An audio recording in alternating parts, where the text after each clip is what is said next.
सरपंच साहब, इसकी पकड़ बहुत अच्छी है गांव में। अच्छा। अगर इसका वोट मिल गया समझो पूरे गांव के वोट अपने। कैसे हो बियाराम, और क्या हो रहा है? कुछ नहीं साहब, बस बारिश की उम्मीद में बैठे हैं। बारिश हो जाए तो अनाज की बुआई कर लें। काफ़ी दिन से कुछ हो नहीं रहा। तो तुम्हारा भाई किस काम आएगा? ये लो कुछ रुपए। हम आपसे वादा करते हैं, इस बार अगर सरपंच साहब जीत गए ना तो पूरे आपके खेत में ट्यूबवेल करवा देंगे। माफ़ कीजिए साहब, हमें ट्यूबवेल कुछ नहीं चाहिए। आप जा सकते साहब। देखो इसकी हिम्मत, देखो ये क्या बोल रहा है ये। क्या करें साहब, ये हालात बुला रहे हैं। आप लोगों के झूठे वादे। आप मेरे खेत की ट्यूबवेल की बात कर रहे हो ना साहब।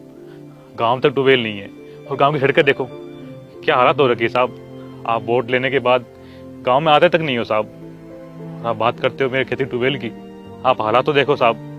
देखो मुझे मौका तो दो। साहब, हम आपको हर बार मौका देते हैं, पर आप वोट लेने के बाद गांव में दिखाई तक नहीं देते, और ये तक नहीं देखते कि जनता में क्या बीत रही है, गांव में क्या हालात हैं।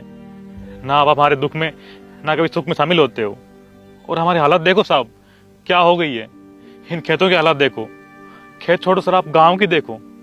गांव में कैसे लोग रह रहे हैं। लोगों को रहने के पास घर नहीं है। अरे बियाराम, टेंशन क्यों ले रहे हो? अगर कुछ चाहिए तो मुझे बताओ। दारू चाहिए, पैसे चाहिए, अब मेरे को बताओ तो सही। माफ कीजिए साहब, हमें कुछ नहीं चाहिए। भगवान की दी हुई 2 वक्त की रोटी बहुत है हमारे लिए। आप जा सकते हैं साहब, हमें ट्यूबवेल कुछ नहीं चाहिए। एक बार मैं अगर सरपंच बन गया ना, फिर देखता हूँ तुझे मैं। साहब चलते हैं यहाँ पे।